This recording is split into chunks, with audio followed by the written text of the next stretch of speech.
Ya estamos grabando, vamos a comenzar. Bueno, antes de los temas del día de hoy, vamos a revisar la solución del examen de lunes y la solución de la tarea 7.1. Vamos a comenzar con la del examen. Voy a presentar la pantalla.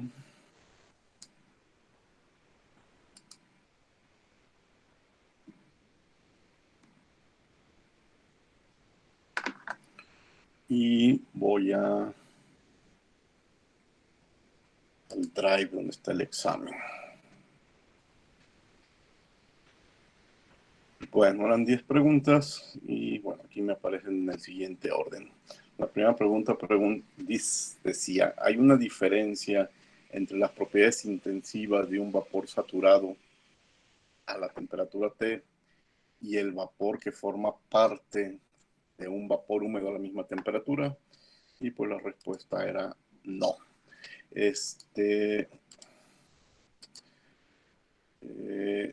No, cuando nosotros hacemos cálculo de vapor húmedo, necesitamos datos del vapor y del líquido, y los datos salen de la tabla, de la misma tabla, de donde sacamos los datos cuando necesitamos información de ese vapor saturado.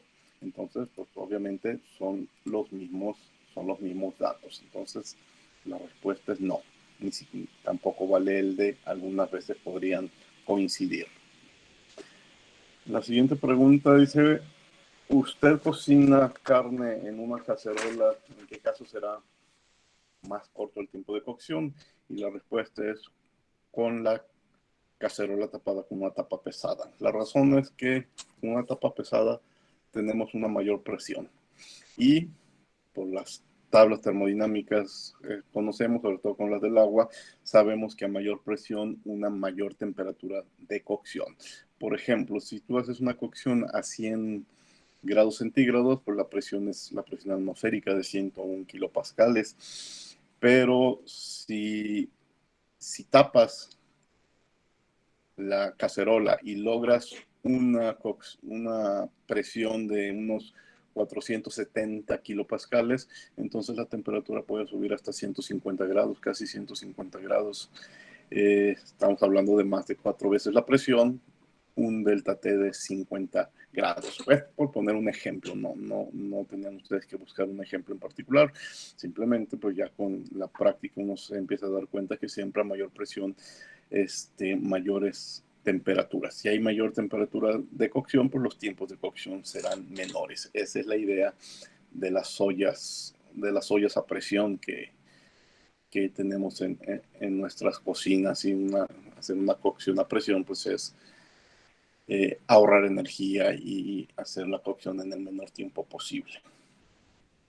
La siguiente pregunta dice que está relacionada prácticamente, es esta tercera pregunta es la segunda, pero planteada de una forma diferente.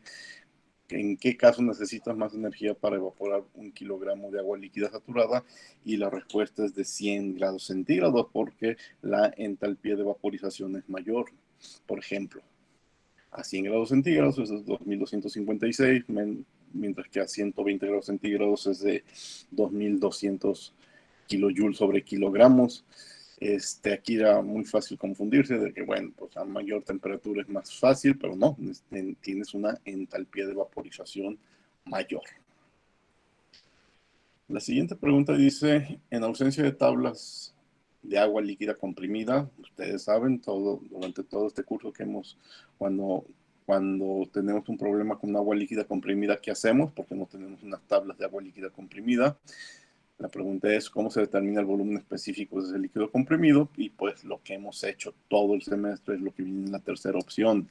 Se supone que ese valor para el líquido comprimido es igual al valor para el líquido saturado a la misma temperatura, pero a la misma temperatura, porque la cuarta opción es a la misma presión. No, aquí no importa la presión, lo que importa es la temperatura. Entonces leemos temperatura del vapor saturado, pero a la misma temperatura, y decimos, como son prácticamente incompresibles, las temperaturas son iguales. Lo de gases ideales y gases reales nada más fue un invento para completar opciones, nada tiene que ver.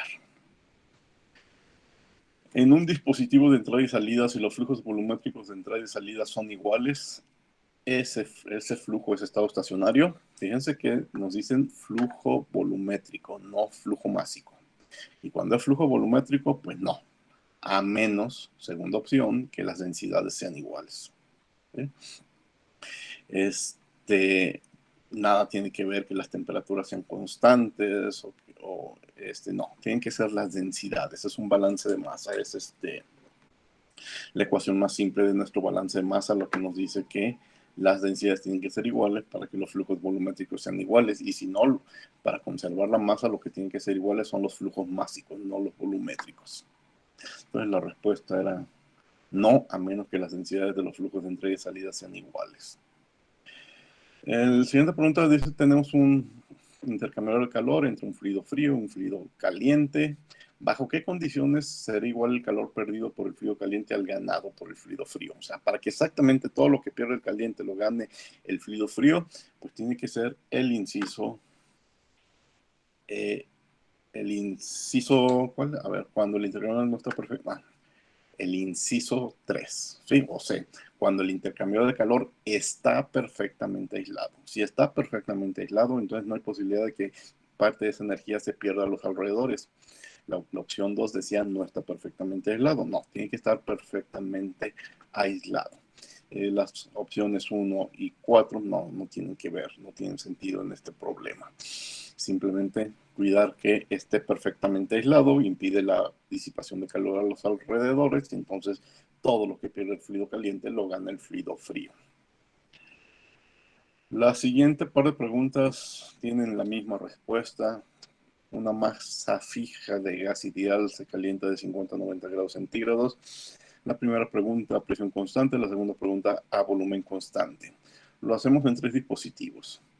El primero, bueno, cuando la presión es constante, el primero a presión atmosférica, el segundo a 3 atmósferas, el segundo a 5 atmósferas. Cuando lo hacemos a volumen constante, el primero en un volumen de 1 decímetro cúbico, el segundo en un volumen de 3, el tercero en un volumen de 5. Y la pregunta en ambos casos es, ¿en qué caso será mayor? Bueno, aquí pregunto mayor, aquí pregunto menor, pero eso no tiene mayor importancia. ¿En qué caso será mayor o menor la energía requerida? Y la respuesta es, la energía requerida en los 3 casos es la misma. Aquí también, primera opción, la energía requerida en los 3 casos es lo mismo. ¿Por qué? Porque no depende de la presión ni de la temperatura. Sabemos que las propiedades termodinámicas de un gas ideal dependen de la temperatura. La entalpía depende solo de la temperatura, la energía interna depende solo de la temperatura, la entropía depende solo de la temperatura. Y en este caso estamos calculando la energía requerida, entonces podríamos hacer cálculos de energía interna o de entalpía, pero solo dependen de la temperatura, no del volumen ni de la presión. Por lo tanto, si varías la presión, en los 3 casos necesitas la misma energía. Si varías el volumen, en los 3 casos necesitas la misma energía. Si variáramos la temperatura, entonces no. Entonces sí se necesitarían cantidades diferentes de energía. Entonces, estas eran 2 preguntas similares. Y aquí hay otra par de preguntas que se parecen, pero que tienen un detalle interesante de diferencia. Dice, elige la opción adecuada. Un dispositivo de cilindro émbolo contiene gas nitrógeno. Durante un proceso reversible e isotérmico, la entropía del hidrógeno, tienes 3 opciones, nunca, a veces, siempre aumentará. Bueno, aquí lo que te tienes que fijar es que la entropía del nitrógeno es la entropía del sistema, no del universo. Entonces te preguntaban por la entropía del sistema. El proceso es reversible, y entonces aquí estamos tentados a decir el nunca cambia porque es reversible, pero recuerden que el que nunca cambia en un reversible es la entropía del universo, no siempre la del sistema. Entonces había que analizar la siguiente palabra, isotérmico. Si el dispositivo se mantiene isotérmico a temperatura constante, quiere decir que depende si estás comprimiendo o expandiendo, tienes que recuperar energía o tienes eliminar energía para que la temperatura no cambie. Entonces la entropía del nitrógeno a veces aumentará. ¿Cuándo va a aumentar? Cuando es una expansión. ¿Cuándo va a disminuir? Cuando es una compresión. Entonces, la respuesta correcta en este caso es a veces, porque nos preguntan por la entropía del sistema, aunque el proceso sea reversible. Si me hubieran preguntado por la entropía del universo, pues es nunca. Siempre delta S es igual a cero. La siguiente pregunta es muy parecida, pero la pequeña diferencia es que de reversible isotérmico cambia a reversible adiabático. Con el isotérmico tú tienes que entender que tiene que haber flujos de calor para mantener la temperatura constante. Quitar o eliminar, dependiendo si es una expansión o es una compresión. Pero el adiabático ya te elimina flujos de calor. O sea, si es adiabático no hay flujos de calor. Y si no hay flujos de calor, y el proceso aparte es reversible, la entropía del sistema nunca va a cambiar. La del sistema y la de los alrededores va a ser cero, la del universo, por lo tanto, será cero, y entonces la entropía del nitrógeno nunca aumentará, porque es reversible y porque es adiabático, y al ser adiabático eso te impide cambios en la entropía del sistema. ¿Sí? Acá, en cambio, en la pregunta anterior, la del universo, al ser reversible, siempre es cero, pero la del sistema a veces aumenta, a veces disminuye. Si es un dispositivo cilindro-émbolo, depende, aquí no lo especifican, si hay una expansión o hay una compresión. ¿Preguntas?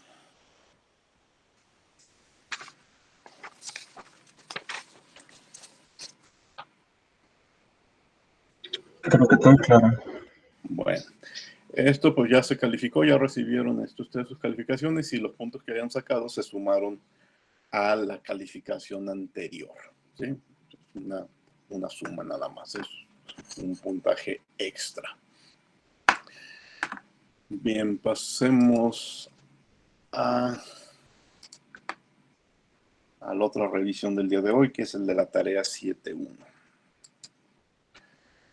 Tarea 7.1, a algunos les tocó el inciso A, a otros les tocó el inciso B.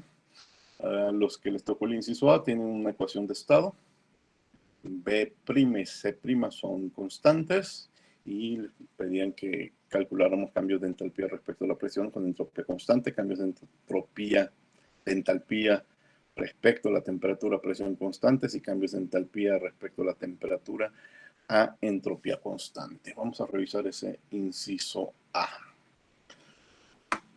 Bien, pues nuestro procedimiento estándar que hemos estado repitiendo ya en varias clases es, si me preguntan cambios de la temperatura, pues entonces sustituyo la ecuación fundamental para la entalpía y veo qué derivadas me quedan.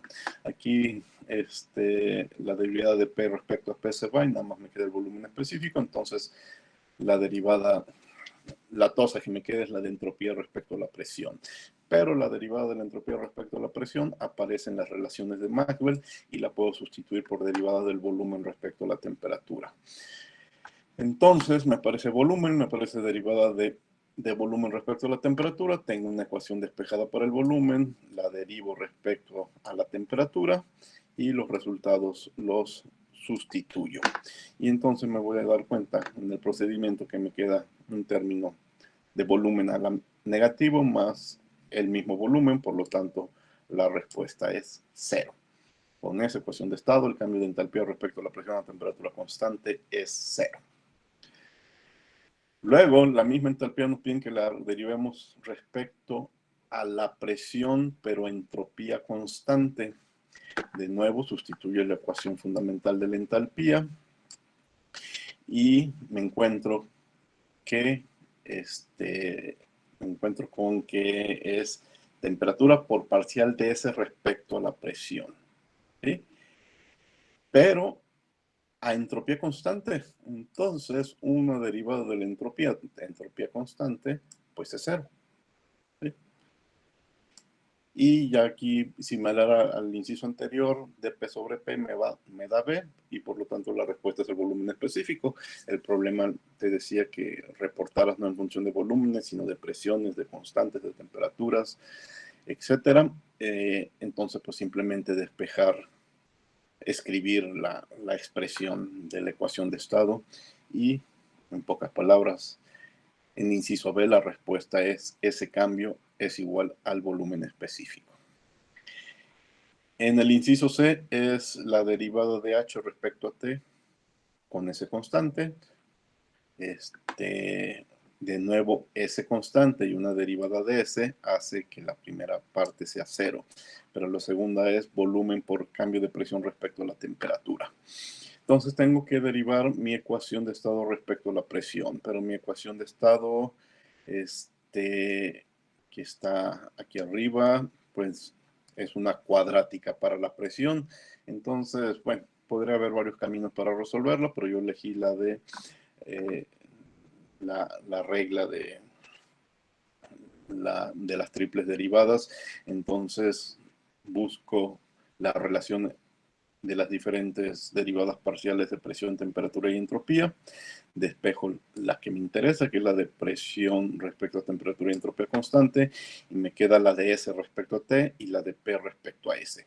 Pero de mi red termodinámica, yo sé que, que la primera es Cp sobre T.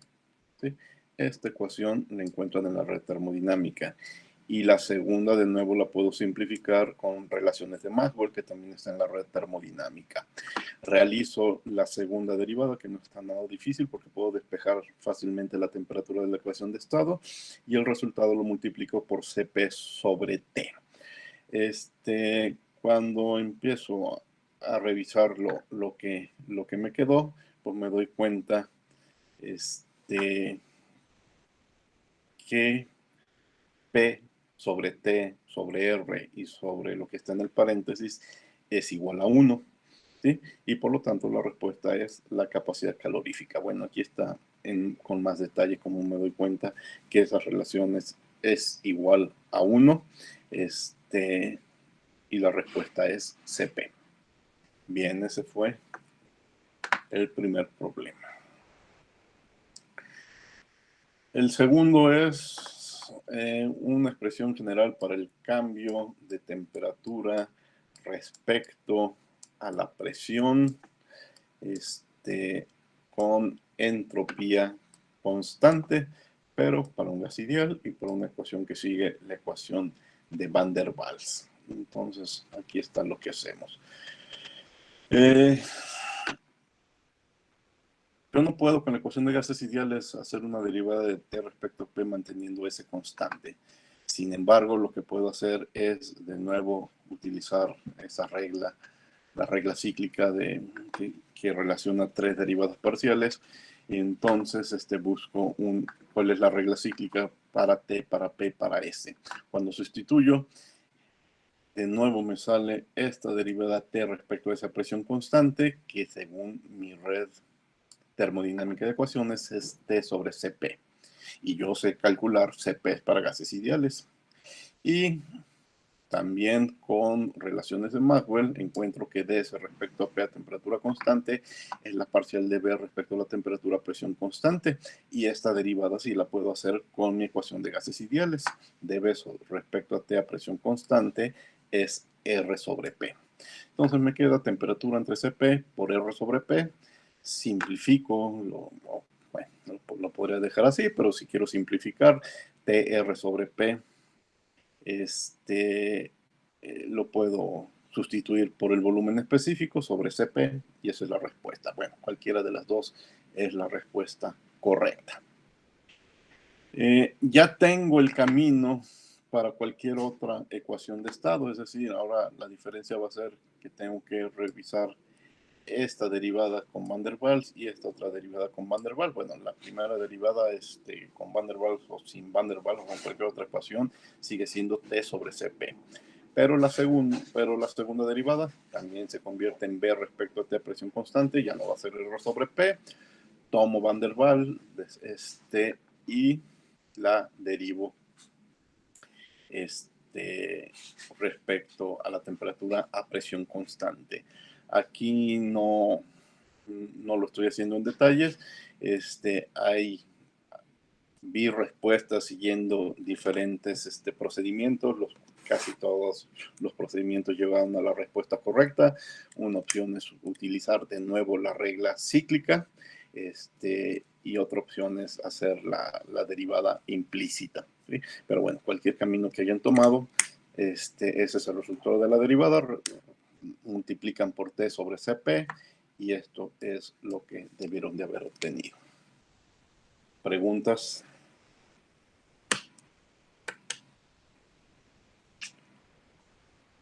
Profe, Sí. yo tengo una pregunta. Yo hice esto de la relación cíclica y al final ya ve que queda una fórmula con igualada a -1. Sí. Y una de estas derivadas a mí me salió negativa y yo la pasé como si fuera pues una suma, o sea, positiva, y la otra, pues, o sea, la CP sí la pasé dividiendo al -1. Uh-huh.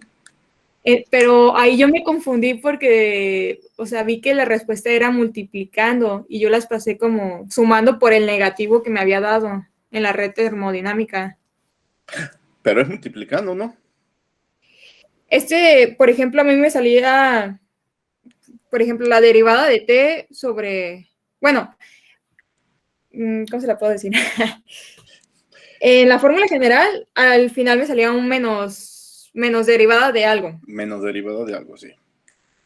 Ajá. Entonces, yo esa menos derivada la pasé sumando. Ah, no, pero porque eso está tenía mal. negativo.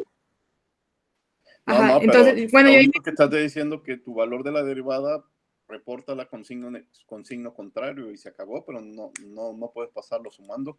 Eso está mal. no era una resta entonces. No es una resta, es el valor negativo de la derivada. Ah, ok. Sí, Oh, ya.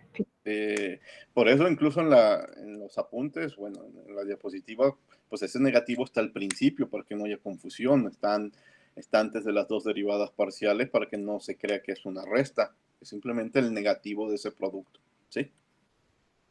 Ah, ok. Bueno, gracias, profe. Bueno, ¿alguna otra pregunta? Voy a subir más tarde esta solución a Classroom. El que no lo hice ayer, sí, más tarde lo subo. Bueno. Entonces, ya está calificado la 7.1, ya está calificado el examen. Tienen una tarea, pero se entrega hasta el viernes. Hoy es el límite para entregar el análisis número 5, y es el penúltimo. En 15 días terminamos con esa actividad de las lecturas. Y pues ahí vamos. Hoy no hay nueva tarea. Hasta el viernes, ya que entreguen la 7.2, habrá algo más el viernes. Pues ya, vamos a los temas del día.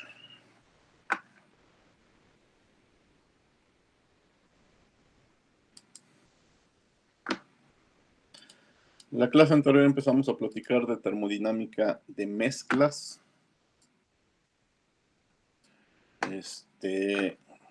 Siempre ha sido muy cómodo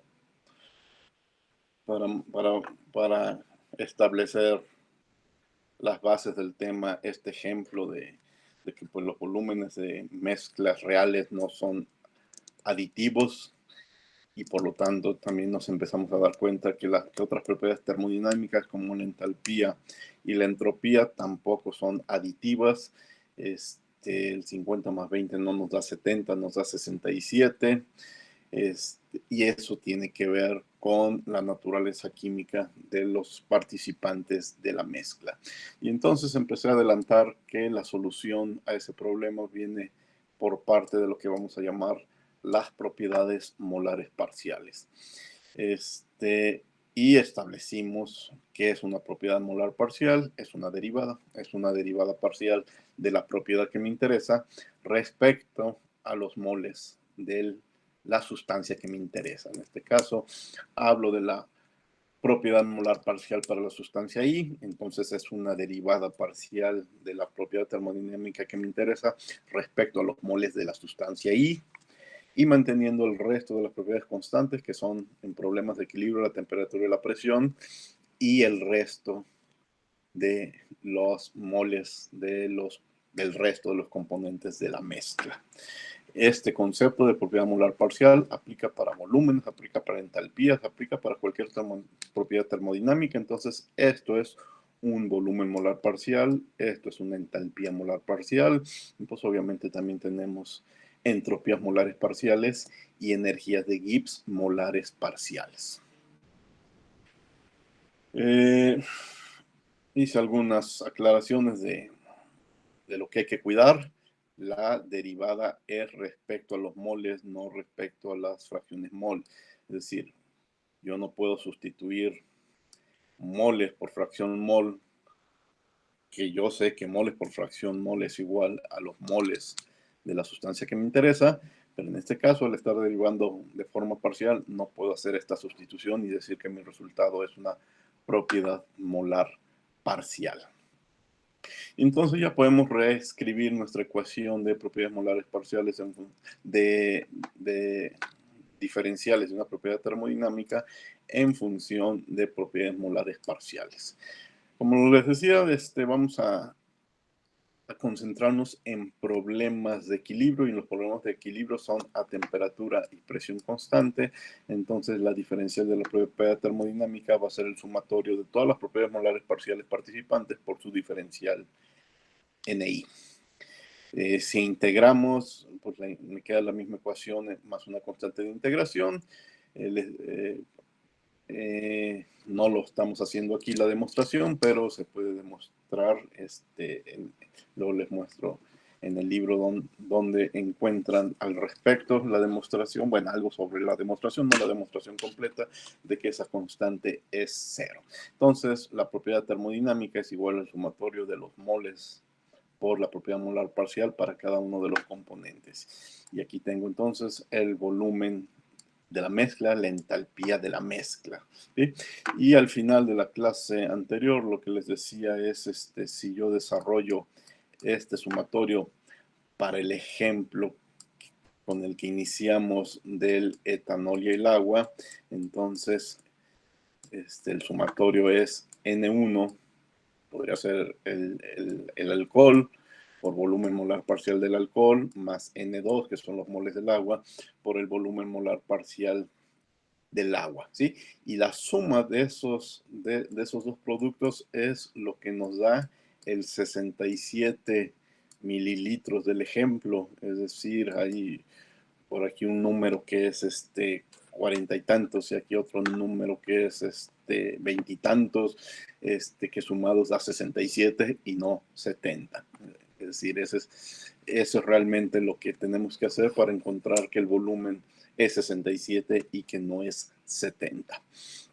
Y lo mismo vamos a ver qué sucede con entalpías. Bueno, ahí nos quedamos. Bueno, me faltó este detalle antes de entrar a otro tema.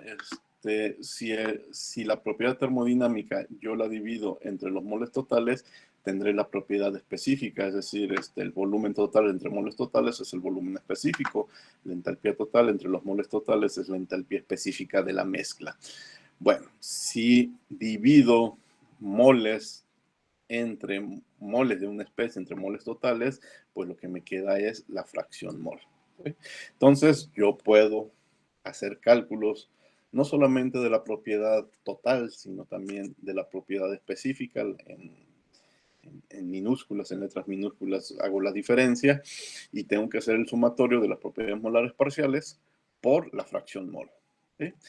Esto nada tiene que ver con lo que les dije, que no deriven respecto a X. No estoy derivando respecto a X. Aquí adentro de esta K testada está una derivada, pero una derivada respecto a N. Que el resultado de esa derivada respecto a N después la multiplique por X, eso es otra cosa. Y si todas las derivadas las multiplico por todas las X, pues me va a dar la propiedad específica. Bueno. Creo que ese fue un resumen de lo que platiqué alcancé a platicar en la clase anterior. Hay una ecuación muy útil a la cual vamos a recurrir muchas veces en el resto del curso, que es la ecuación de Gibbs-Duhem, que nos proporciona restricciones entre propiedades molares parciales de diferentes especies de una mezcla. En pocas palabras, su utilidad va a ser sobre todo en mezclas binarias. Si yo tengo una mezcla binaria y yo conozco la propiedad molar parcial de uno de los componentes, con la ecuación de Gibbs-Duhem puedo conocer la propiedad molar parcial del otro componente, sin necesidad de pasar por todo el cálculo original o de cómo obtuve la primera propiedad molar parcial, ¿sí? Aquí viene escrito eso.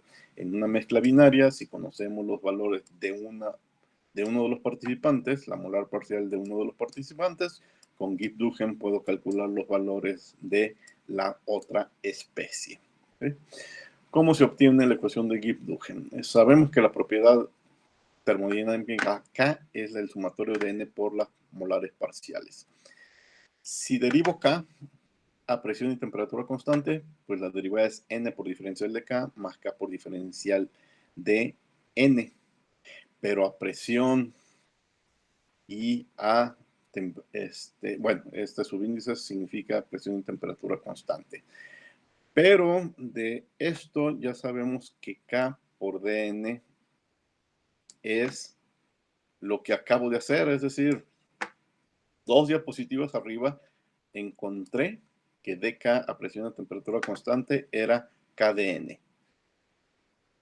Por lo tanto, lo que acabo de encontrar es que haciendo la diferencial completa, el término que sale sobrando, pues no le queda otra más que ser igual a 0. N por diferencial de K tiene que ser 0, ¿sí? A fuerzas. Y esa es la ecuación de Gibbs-Duhem, ¿sí? N por dB molar parcial es 0. N por todas las diferenciales de H molares parciales es 0. ¿Sí? Esa es la ecuación de Gibbs-Duhem. Dirán, y bueno, ¿y cómo puedo aprovechar esa ecuación? Veamos un caso. La propiedad es volumen y tengo una mezcla de dos componentes, la especie A y la especie B. Entonces voy a desarrollar esta ecuación. Na por la derivada del volumen molar parcial respecto a XA, más NB por la derivada del volumen molar parcial respecto a XA. ¿Sí?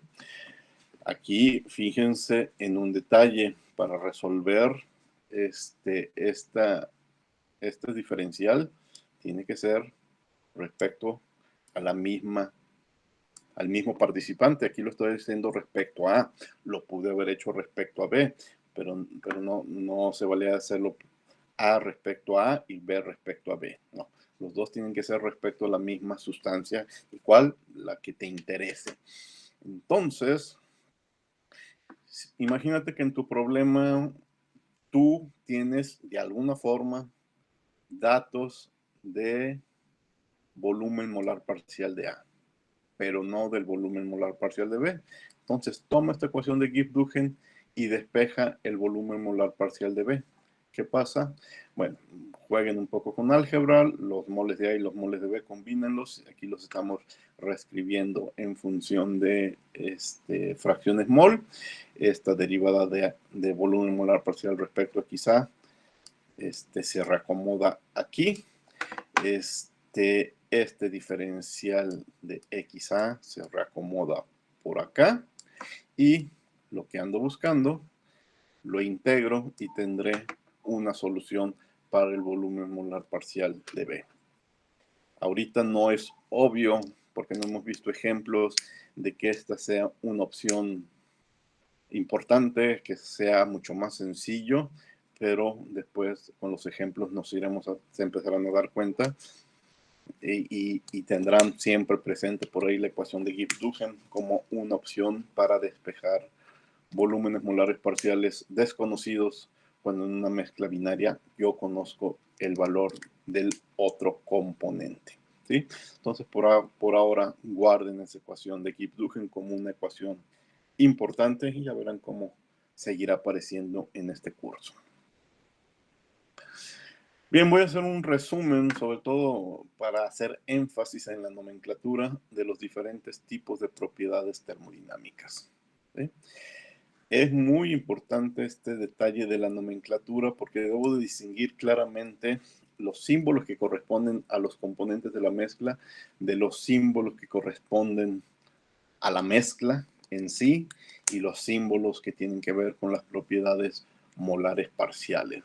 Voy a hablar de propiedades de la solución total, de propiedades de las especies puras que forman la solución total o la mezcla y de propiedades molares parciales. Son tres diferentes tipos de propiedades que, en cuanto a nomenclatura, para no confundirme, tengo que utilizar tres diferentes tipos de símbolos. Estos son capturas de pantallas del Koreski. Cuando yo me refiero a la mezcla total y no distingo sus componentes, la B mayúscula, la G mayúscula, la U mayúscula, es decir, la propiedad en mayúsculas se refiere a la propiedad termodinámica en su forma extensiva. Si esa propiedad termodinámica la divido entre los moles totales, pues tendré la propiedad intensiva en letras minúsculas, B minúscula, G minúscula, U minúscula, H minúscula, ¿sí? Pero es la entalpía, la entropía específica, la entropía específica, etcétera, de la mezcla. Si se fijan, no tiene subíndices, no es BI, no es GI. Se trata del valor total para la mezcla. Pero obviamente para hacer los cálculos de ese valor total de la mezcla, yo necesito de los valores termodinámicos de sus componentes como sustancias puras. Entonces tengo que distinguir las propiedades termodinámicas de las sustancias puras. ¿Cómo lo voy a distinguir? Con un subíndice. De nuevo, la propiedad en letras mayúsculas será la forma extensiva, en letras minúsculas será la forma intensiva, pero siempre acompañada de un subíndice I. I es igual a 1, a 2, a 3, a 4, o si gustan, como lo hace el Cores, que a mí no me gusta porque escribes mucho más y puede ser más confuso, pero Cores, que en vez de escribir un 1 para decir que es el volumen de la sustancia que tú has etiquetado como la número 1, pone la fórmula química, volumen subíndice H2O, volumen subíndice CCl, CCl es 4, el tetracloruro de carbono, y así, acostumbra ponerle fórmulas. Para mí siempre es más cómodo desde el principio decir tal sustancia, el agua es la 1, el benceno es la 2, el tolueno es la 3, y mejor sustituir las I por números y se hace menos confusa tu escritura. Bueno, cuando aparece un subíndice se refiere a uno de los participantes de la mezcla y puede ser la propiedad intensiva o la propiedad extensiva. Y las propiedades molares parciales que acabamos de explicar, pues solamente es el resultado de una derivada y el símbolo es la propiedad en letras mayúsculas con el subíndice que hace referencia a para qué sustancia derivamos y con la raya horizontal, es decir, la testada, ¿sí? B testada subíndice I, G testada subíndice I. Bueno, lo vemos y automáticamente le decimos volumen molar parcial del agua, energía de Gibbs molar parcial del benceno, entropía molar parcial del tolueno, etcétera, a quien le corresponda. ¿Sí? Recuerden que si tu mezcla tiene 5 componentes, pues tienes que calcular 5 volúmenes molares parciales o 5 entalpías molares parciales. Bueno, quizás 4 porque la quinta la puedes obtener con la ecuación de Gibbs-Duhem que explicamos hace un momento. Recordar que la propiedad molar parcial no es la suma de las propiedades de los componentes puros. De nuevo, esta ecuación lo que me está recordando es que 67, bueno, los números que formaron al 67, sí, mejor dejen reescribirlos.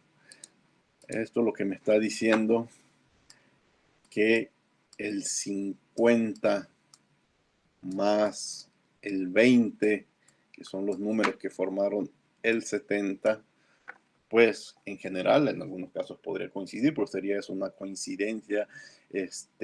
No son iguales a los números que te dan el 67. Por ejemplo, voy a inventar 40 más 27, ¿sí? Eso es lo que nos está diciendo esta ecuación. ¿Por qué le pongo en general? Bueno, podría haber algunos problemas, algunas condiciones en que la mezcla se comporte prácticamente como una mezcla ideal, y entonces allí serían prácticamente iguales o más o menos iguales, pero en general no sucede. Hay que distinguir dos casos límites que también van a ir apareciendo mucho en el resto del curso. Cuando la fracción mol de uno de los componentes tiende a 1, es decir, a veces tenemos problemas en donde tenemos una mezcla de un componente prácticamente en dilución infinita, 99% de agua y 1% de ácido sulfúrico, ¿sí? O 99.99 de agua y 0.001% de ácido sulfúrico, ¿sí? Una solución muy, muy diluida de ácido o de cualquier otra sustancia. En esos casos, si uno de los componentes prácticamente tiende al 1, entonces sí serán los problemas cuando esto se rompe, ¿sí?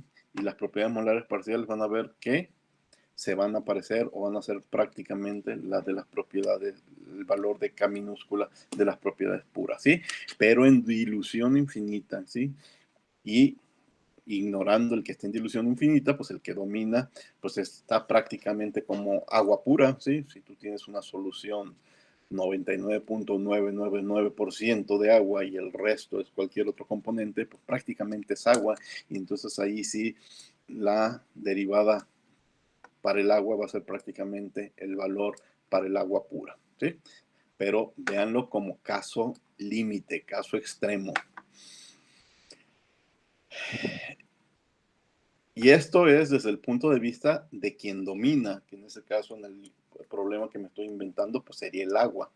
Pero desde el punto de vista del que está en dilución infinita, su propiedad molar parcial tiene un nombre especial y la vamos a llamar propiedad molar parcial en dilución infinita, y va a tener un símbolo especial que es pues el símbolo de propiedad molar parcial, subíndice I, testada, pero con el supraíndice infinito. Y nos está diciendo que en ese problema en particular, en ese caso extremo, la sustancia I, por ejemplo, ácido sulfúrico que me acabo de inventar, prácticamente tiende a 0. ¿Sí? Va a haber algunos problemas que revisaremos en donde la situación es de una dilución práctica, que en cuestión práctica es una dilución infinita, y entonces van a empezar a aparecer estos símbolos de propiedad molar parcial en dilución infinita. ¿Sí? Pero de nuevo, esperen a los ejemplos para que vean de qué forma va llegando toda esta información. Aquí se acaba el PDF de termodinámicas de mezclas. Presenté las propiedades molares parciales y pues el camino lógico sería, bueno, pues ahora vamos viendo cómo voy a calcular esas propiedades molares parciales. Pero no, voy a hacer una pausa, me voy a brincar por lo pronto ese tema de cómo calcular propiedades molares parciales para presentar otro tipo de propiedades, ¿sí? Y ya que presente ese otro tipo de propiedades, se darán cuenta por qué hice la pausa, porque voy a necesitar de esto otro que viene enseguida para hacer mis cálculos de propiedades molares parciales. ¿Qué es lo que viene? Y de nuevo esto me recuerda en insistirles en que vayan haciendo su formulario de todos estos temas. Todos los días se está acumulando, se va a estar acumulando una gran cantidad de términos nuevos, de símbolos nuevos, y si no los empiezan a distinguir, a separar, y una buena idea sería hacer un formulario, se van a confundir mucho. Vamos a presentar otro tipo de propiedades, propiedades de mezcla, así se llama. Aunque algunos libros lo traducen como propiedades de mezclado, ¿sí? Dicen propiedades de mezcla o propiedades de mezclado. Y por ahí quizás ustedes hayan escuchado alguna vez o hayan hecho algún cálculo alguna vez de una entropía de mezclado, de una entalpía de mezclado, o una entalpía de mezcla, un volumen de mezcla, un volumen de mezclado. ¿Qué quiere decir una entropía de mezcla? ¿Qué quiere decir un volumen de mezcla? ¿Qué estamos calculando? ¿Qué nos dice ese número? Lo que nos dice es, para empezar, bueno, antes de ver qué nos dice, su símbolo. Voy a utilizar la propiedad en mayúsculas, subíndice mix o mex, si lo quieren hacer en español, por mezcla, y un delta, ¿sí? Porque es una diferencia, ¿sí? Y ese delta K mix es una propiedad de mezclado. Puede ser un volumen de mezcla, puede ser una entalpía de mezcla. Fíjense que yo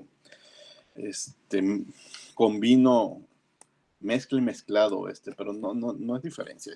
En un principio me acostumbré a decirlo como volumen de mezcla, de mezclado, y luego por ahí me empecé a revisar el término, y parece que en español es más correcto, es correcto decir mezcla en vez de mezclado, y entonces yo ya me quedé a medio camino. A veces digo mezcla, a veces digo mezclado, pero me refiero a lo mismo, ¿sí? Fíjense, aquí lo estoy escribiendo como mezclado y luego lo escribo como mezcla. Disculpen ese detalle, pero los utilizo como sinónimo. Bueno, ¿qué información me da esta propiedad? Es la propiedad de la mezcla menos la suma de las contribuciones de cada uno de sus participantes en la mezcla como sustancia pura, ¿sí? De nuevo, si regreso al ejemplo del agua y el etanol de 50 más 20 es igual a 67, esta K mayúscula sería esta B mayúscula y sería el 67, el volumen real de la mezcla. Pero el resultado de este sumatorio, moles por volumen específico del agua, moles por volumen específico del alcohol, sería el 70, ¿sí? Sería el 50 más 20. ¿Sí? Incluso lo puedo hacer con más detalle porque los moles de alcohol más el volumen específico del alcohol, que no lo conozco, dio 50.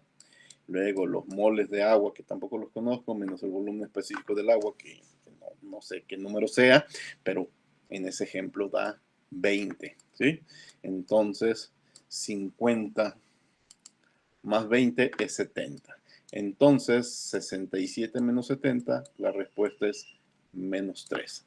Menos 3 mililitros. En ese ejemplo con el que iniciamos el tema, el volumen de mezcla es igual a menos 3. Entonces, ¿qué nos dice ese número? Pues nos dice una diferencia, nos dice, es una escala de la diferencia que hay entre la mezcla real, entre las propiedades reales y la suma como si fueran sustancias puras, ¿sí? Se define como la diferencia entre la propiedad total de la mezcla menos la suma de las propiedades como sustancia pura de cada uno de los constituyentes de la mezcla, ¿sí? Como la mezcla agua-alcohol a esas condiciones no es ideal, pues el resultado no es 0, es menos 3. Y habrá mezclas donde el resultado es menos 4, menos 5, y a otras donde el resultado es más 3, más 4, más 5, positivo, y quizás haya problemas y condiciones de presión y temperatura donde el resultado sea prácticamente 0, ¿sí? Pero esta propiedad de mezclado me dice cómo el mezclar diferentes sustancias puras, la mezcla, la propiedad termodinámica de la mezcla se aleja de ese sumatorio. Profesor, entonces el delta K es el -3, ¿verdad? El delta K sí es el -3, sí. En este caso sería un delta B. Ya sustituyó la K por Pues, la ajá. B, sería, ya sería en particular una propiedad de un volumen de mezcla, ¿sí? Pero, pero como el concepto aplica para cualquier propiedad termodinámica, pues aquí para hacer cálculos y demostraciones generales lo hago con la propiedad K, ¿sí? Que puede ser cualquiera. Pero sí, el -3 es el delta B mix o delta K mix, como lo quieran ver. Que se llama propiedad de mezclado en general, pero ya en lo particular hay que decir volumen de mezcla, entalpía de mezcla, entropía de mezcla.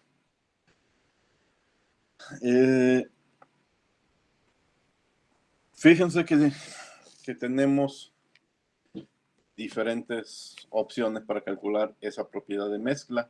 ¿Por qué? De las diapositivas anteriores, yo sé cómo calcular una B mayúscula, una H mayúscula, es decir, este es el sumatorio de NI por las propiedades molares parciales, ¿sí? Esto es la propiedad K mayúscula, revisen el PDF anterior, menos un sumatorio similar de N por, bueno, en vez de la K testada por K minúscula, pues me da la propiedad de mezclado. Entonces, otra opción que tenemos de calcular volúmenes de mezcla, entalpías de mezcla, es la sumatoria de los moles por la diferencia de volumen de la propiedad molar parcial menos la propiedad específica como sustancia pura.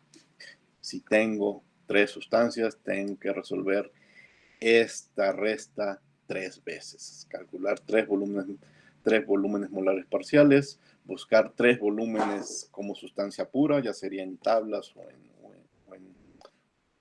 o utilizando ecuaciones de estado.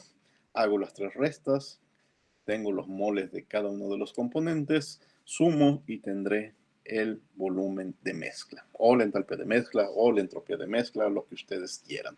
Aquí casi siempre en los ejemplos pongo volumen y entalpía, pero más tarde muchos de estos ejemplos los estaremos desarrollando con energía de Gibbs. Bueno, dejen ver este párrafo y la ecuación. La ecuación anterior muestra que el cambio de la propiedad de mezcla viene dado por la suma proporcional de la diferencia entre la propiedad molar parcial, esta es la propiedad molar parcial, y la propiedad como especie pura. Esta es la propiedad como especie pura para cada una de las especies de la mezcla. El resultado no es sorprendente, ya que interpretamos una propiedad molar parcial de una especie dada como la contribución de cada uno de los participantes. Bueno, pues también podemos hacer cálculos de ese volumen de mezcla o esa entalpía de mezcla con propiedades específicas. Es decir, esto se podría llamar un volumen específico de mezcla o una entalpía específica de mezcla, ¿sí? La diferencia, bueno, en vez de hacerlo con K mayúscula, lo hago con K minúscula.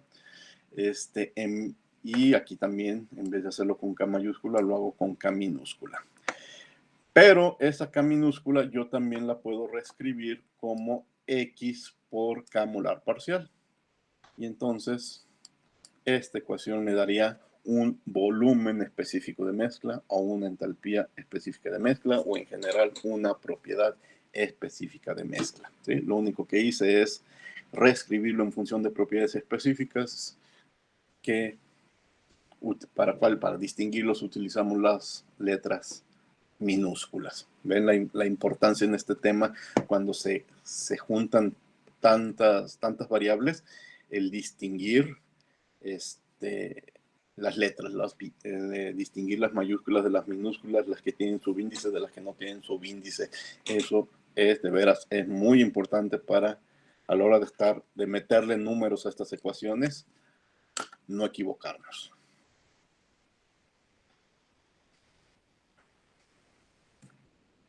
Miren, ahora vamos a hablar algo del significado. ¿Qué significa que me haya dado un -3, un valor negativo, o qué hubiera significado si me hubiera dado un +3 mililitros, un valor positivo, ¿sí? ¿Cómo podemos interpretar ese cambio cuando comparamos las especies puras con la mezcla? A nivel molecular, el cambio de propiedad de mezcla refleja que las interacciones entre diferentes especies que se comparan, se están comparando con interacciones similares de especies puras que la sustituyen.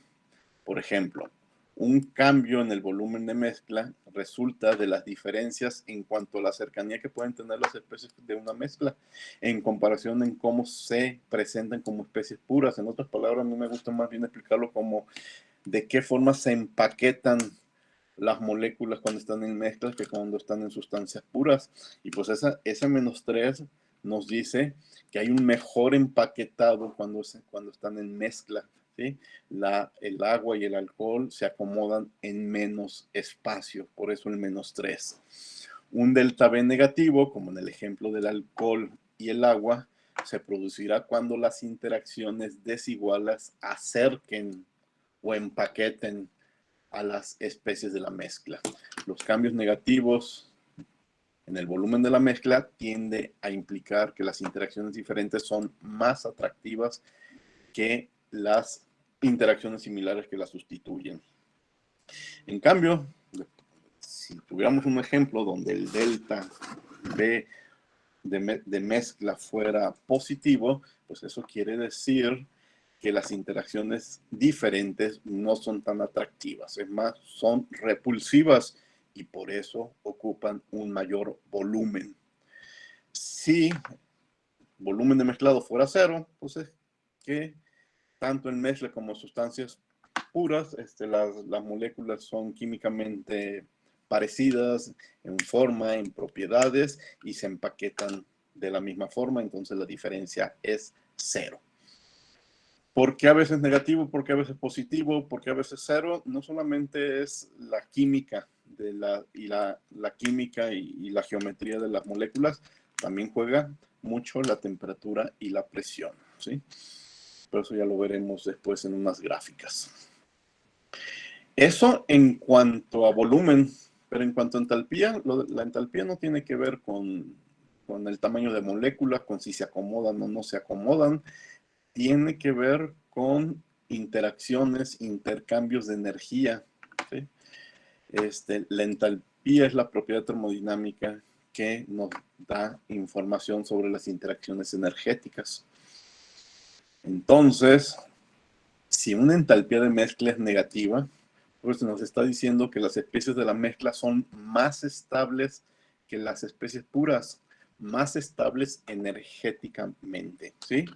Si las entalpías son positivas, pues las especies son menos estables en la solución como especies puras. Yo creo que muchos de ustedes han hecho el experimento, alguna vez en el experimento en laboratorio, aquí en algún curso, o incluso yo creo que quizás en la prepa, de mezclar agua con un ácido. ¿Qué sucede? Uno de ustedes ha hecho el experimento y ¿qué es lo que visiblemente sucede?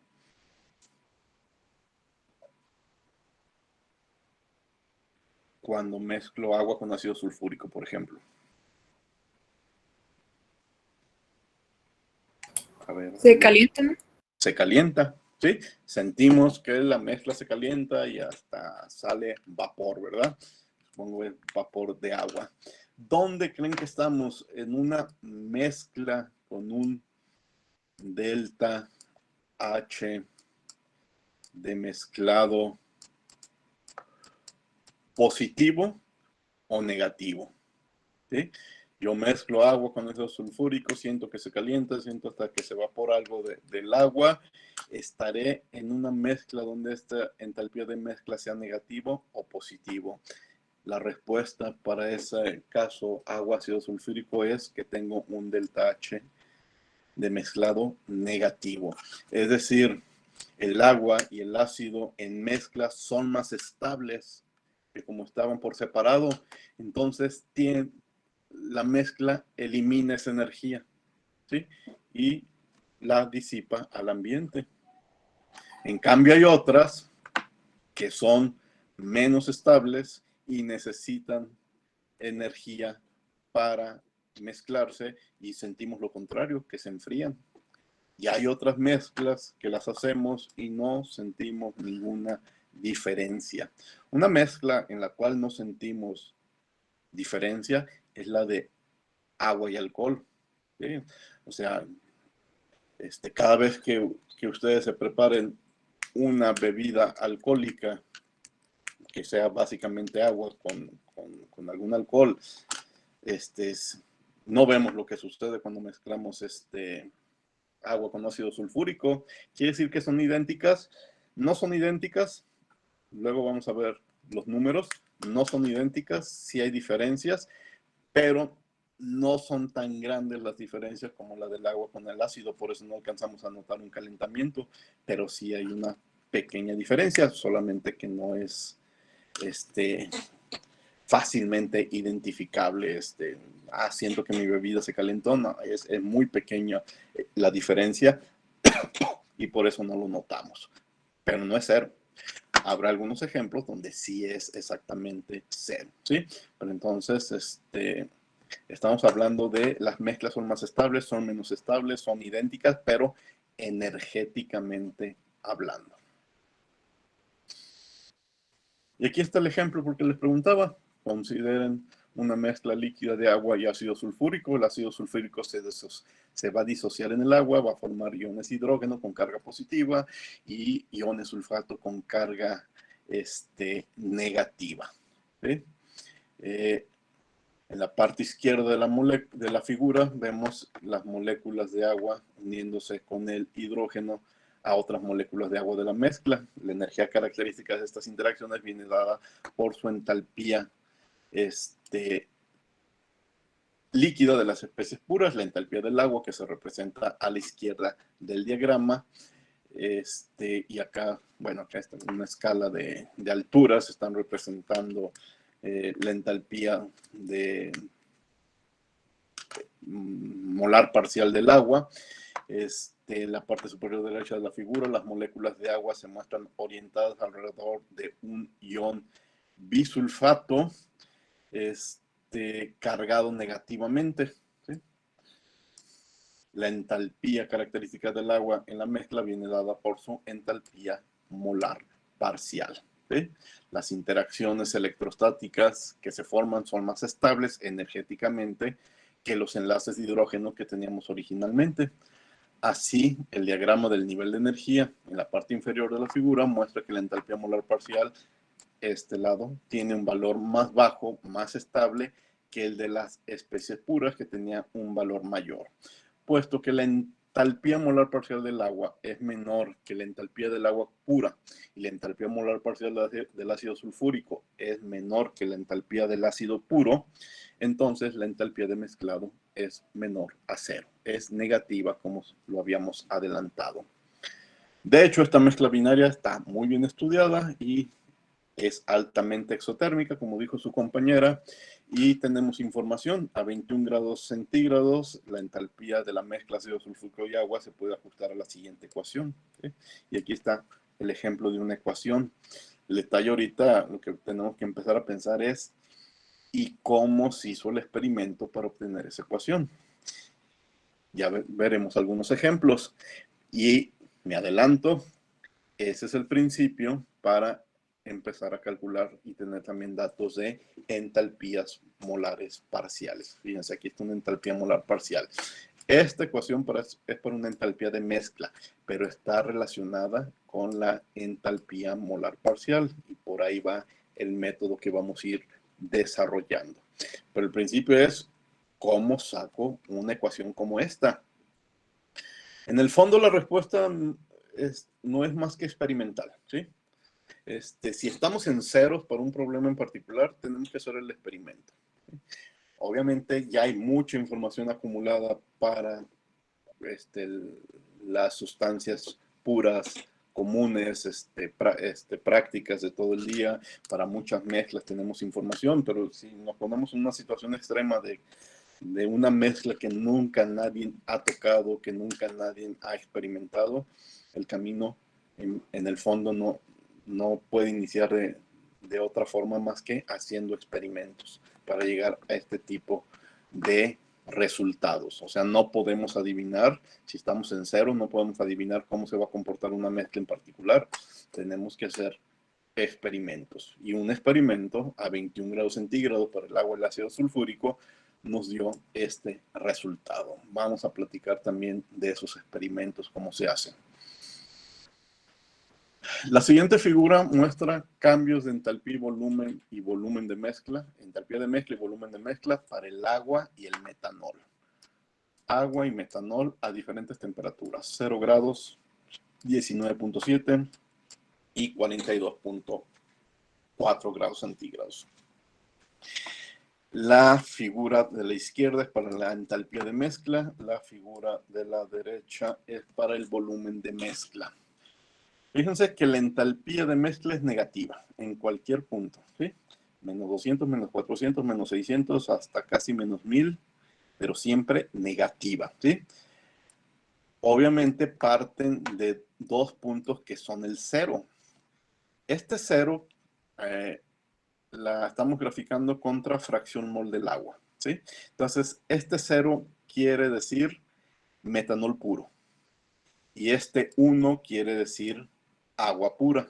Entonces, si solo tengo agua pura y no tengo mezcla, pues la entalpía de mezcla es 0. Y si solo tengo metanol puro, sin rastros de agua, pues la entalpía de mezclado es 0. Pero si empieza a aparecer fracciones bajas de agua, o ya estamos en 50-50 agua metanol, o incluso 80% de agua, 15-10% de metanol, las entalpías de mezclado son diferentes de 0, pero negativas en este ejemplo, porque el agua y metanol se empaquetan. Bueno, aquí estoy hablando de la entalpía, no del volumen. El empaquetado está acá, no acá. Energéticamente se acoplan mejor las moléculas de agua y de metanol. Esos números negativos indican que las especies en mezcla son energéticamente más estables que las especies por separado como sustancias puras. Y lo mismo sucede con el volumen. Aquí sí puedo hablar de empaquetado. Aquí es metanol puro, agua pura, pero fuera de esos dos puntos, volúmenes de mezcla negativos. Es decir, en un 50-50 es donde tengo el menor volumen de mi mezcla, porque se acomodan mejor las moléculas de agua de metanol. Seguramente ya había unos huecos que se cubren cuando hay agua y metanol y que no se cubren cuando hay solo agua o cuando hay solo metanol. ¿Sí? Entonces, este es un ejemplo de entalpías y volúmenes de mezcla negativos.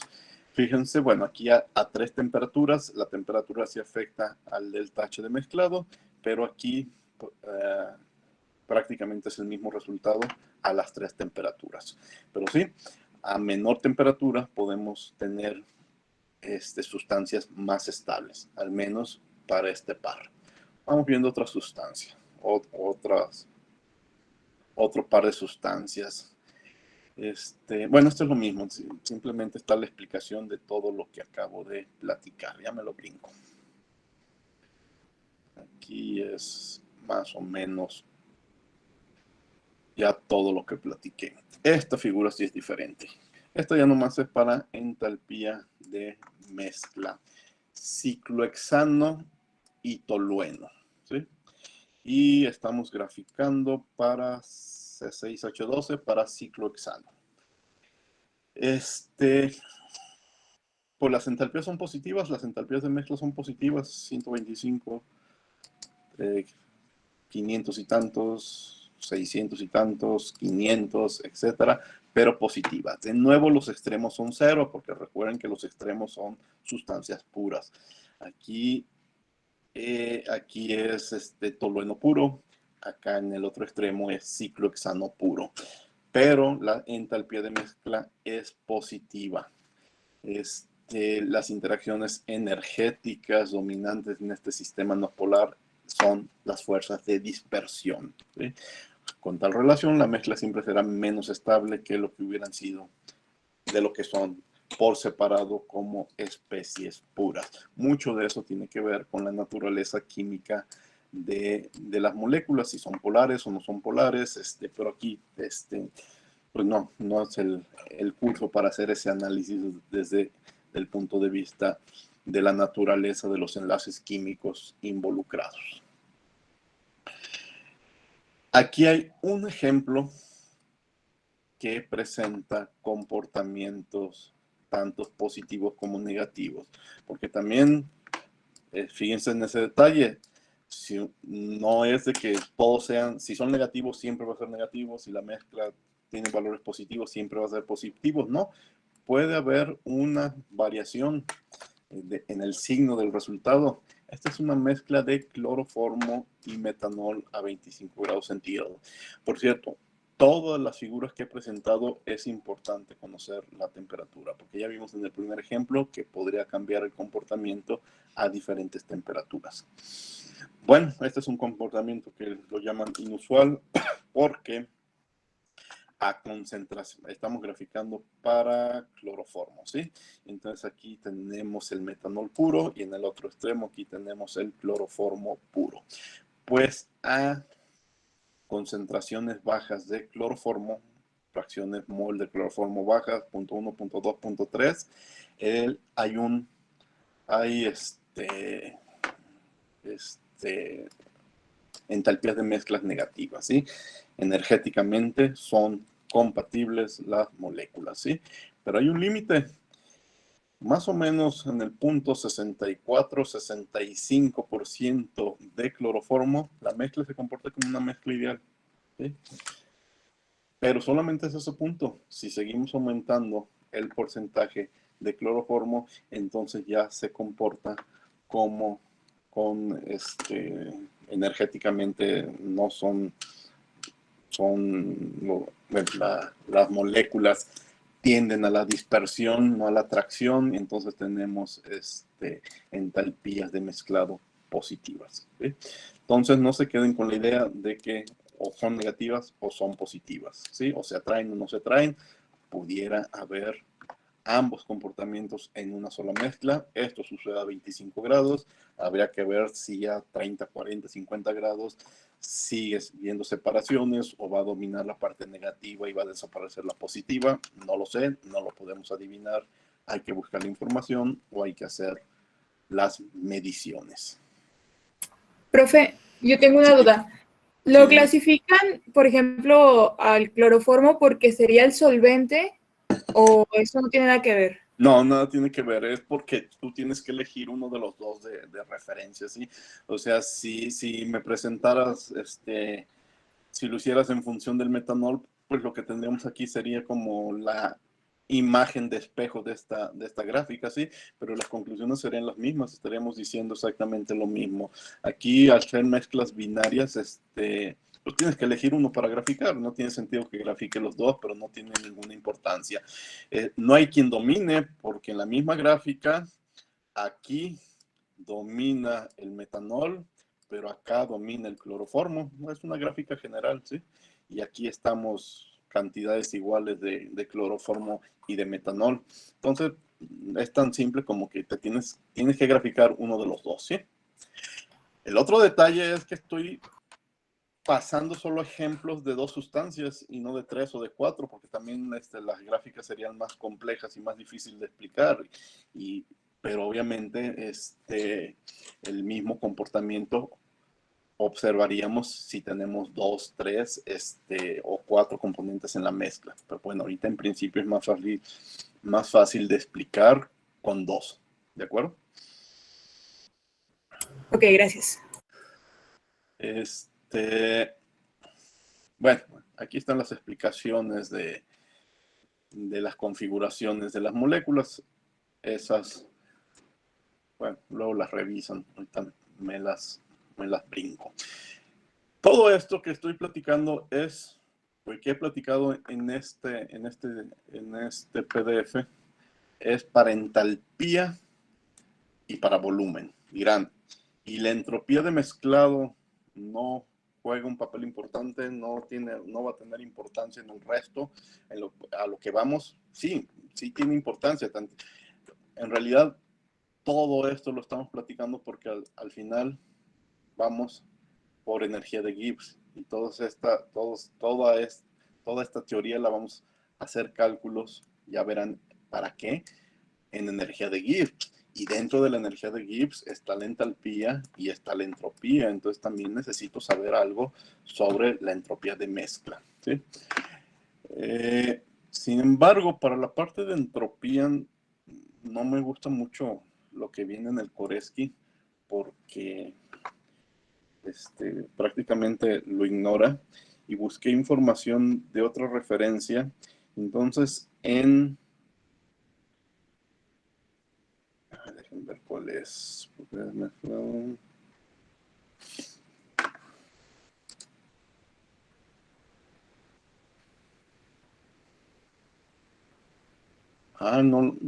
No, se los debo, no lo traje. Nada más jalé la parte de entalpía de mezcla. Bien, esta es información de la entalpía de mezcla sacada de otra referencia. Después lo revisan, creo que es del Schmidt y Vaness. Pero bueno, básicamente es lo mismo que acabo de platicar. Lo hacen un ejemplo con un caso en particular, que es el que tenemos aquí del cloruro de calcio, pero bueno, las conclusiones es básicamente lo mismo. Este PDF también está en Classroom. Es como una explicación extra paralela a la que da el Koresky. Pero sí, les debo la de la entropía. Sí, no lo traje. Bien, la próxima clase se los muestro.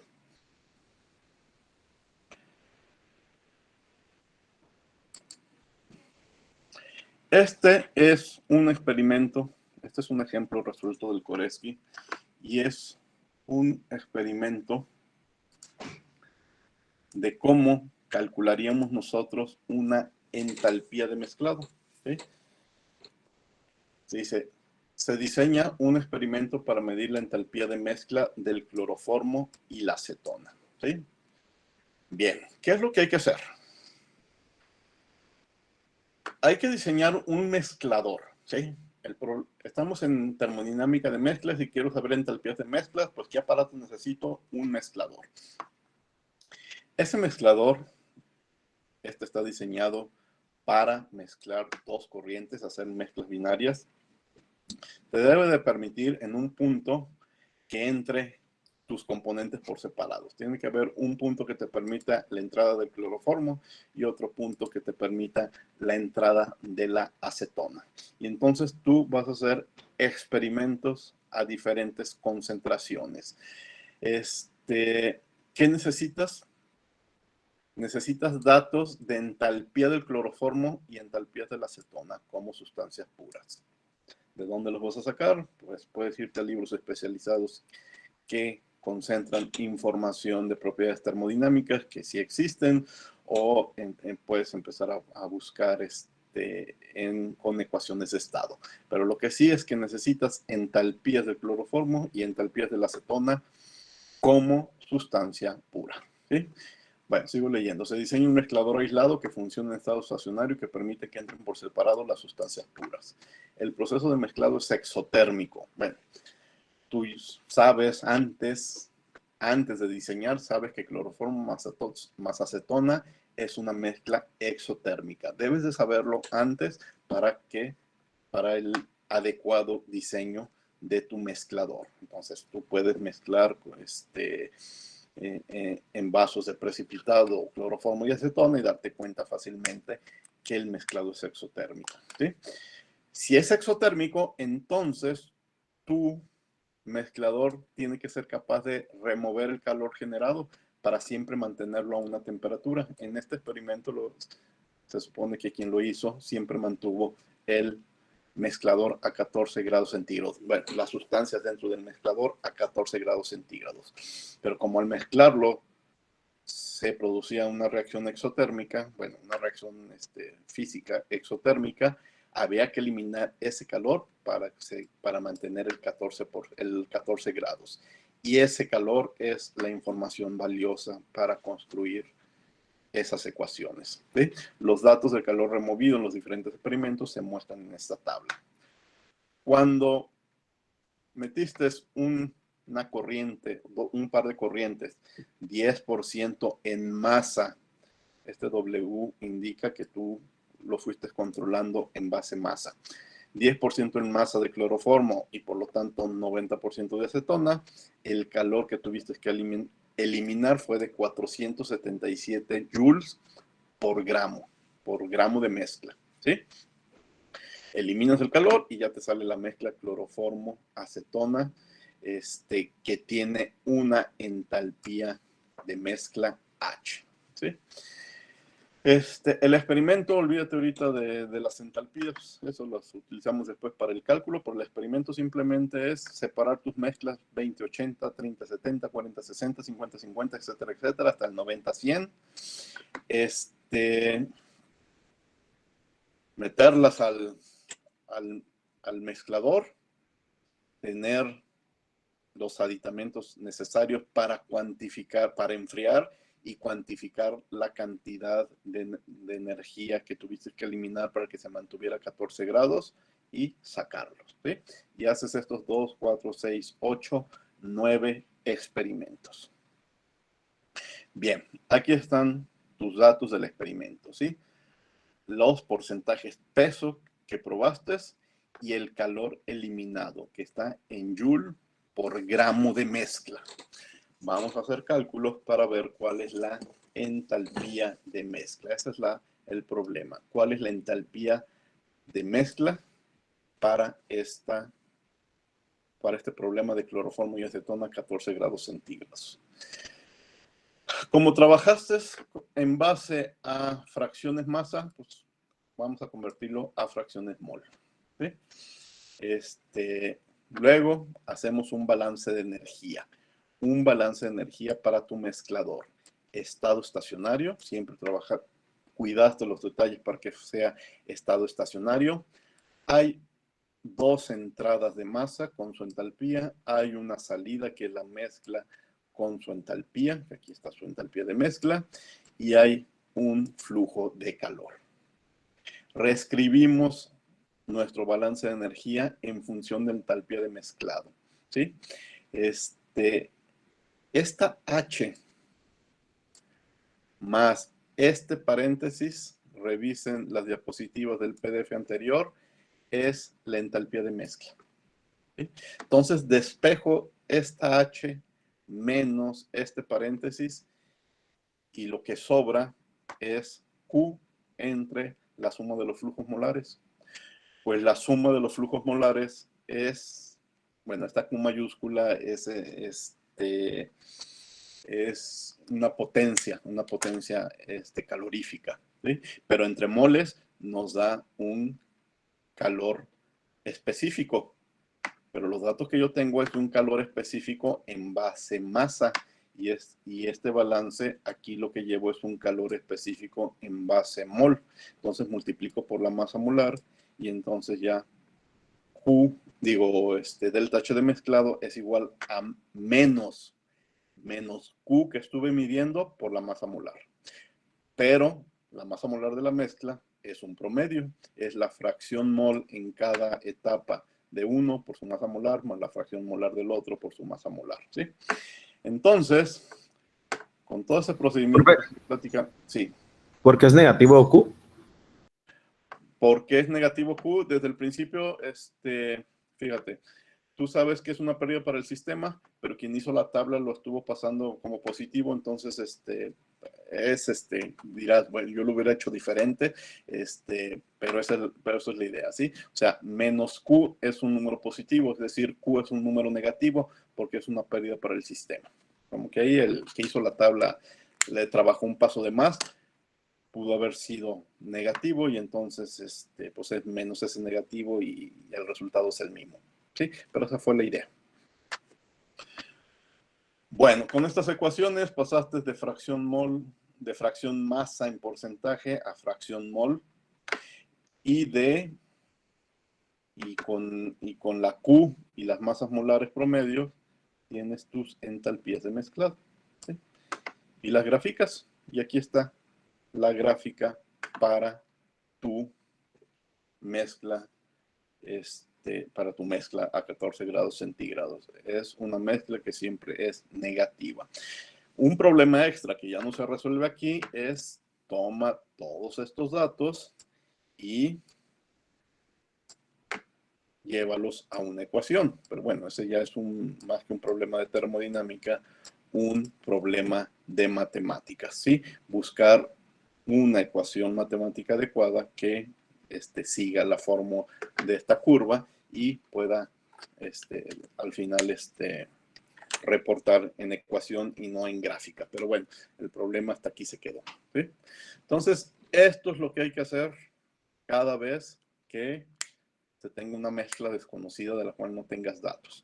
Tienes que hacer este experimento, o si alguien te hace el experimento y te regala datos, quizás no en la misma forma, pero datos similares, pues este es el procedimiento para que tú puedas reportar una entalpía de mezcla.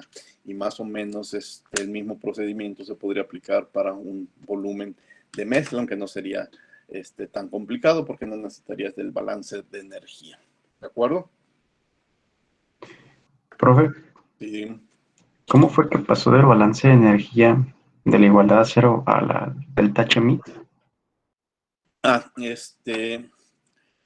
Si te vas a las diapositivas anteriores y buscas la definición de delta H de mezcla es la entalpía de tu mezcla H menos el sumatorio de las moles, aunque aquí no está en moles, aquí está en flujos molares, pero es el sumatorio de N y las H de las sustancias puras, aunque aquí está en N puntos, ¿sí?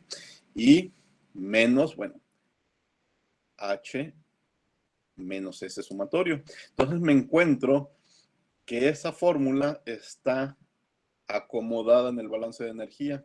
Y entonces, bueno, aquí ya hay muchas flechas que lo hace medio confuso. Entonces, básicamente se trata de separar este paréntesis y esta H.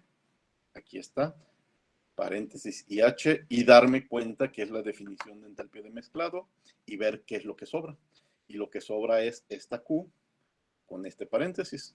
Pero entonces me doy cuenta que esa Q sobre este paréntesis son los flujos de calor que estuve midiendo en el aparato, con unidades diferentes. Aquí arreglo el detalle de las unidades y pues no estuvo tan difícil. ¿Ves? Ah, sí, ya vi lo que hizo. Gracias. No. Entonces, este es el experimento que hay que hacer. O sea, obviamente aquí en una clase teórica, pues los problemas que nos vamos a presentar, que se van a presentar más adelante, o nos regalan esta información para que nosotros la construyamos, o ya nos regalan la ecuación de la entalpía de mezclado porque ya alguien lo hizo o lo encontramos en algún libro. Pero sí es importante que nos demos cuenta de dónde sale esa información que básicamente es experimental, semi-empírica, porque hay que ser también relacionarlo con nuestras, en este caso con nuestra primera ley de la termodinámica. Bueno, déjenme ver.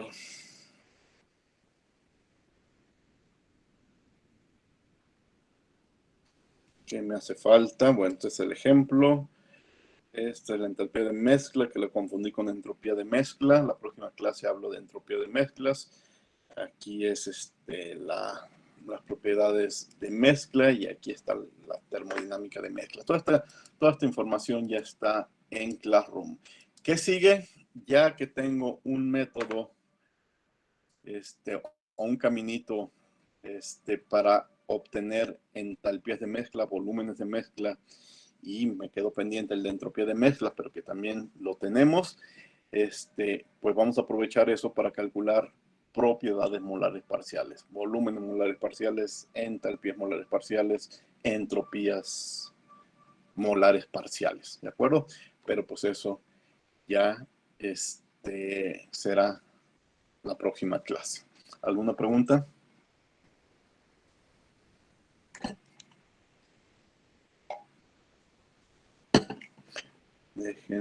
Dejar de grabar. Profe, yo tengo una pregunta, pero respecto a la tarea.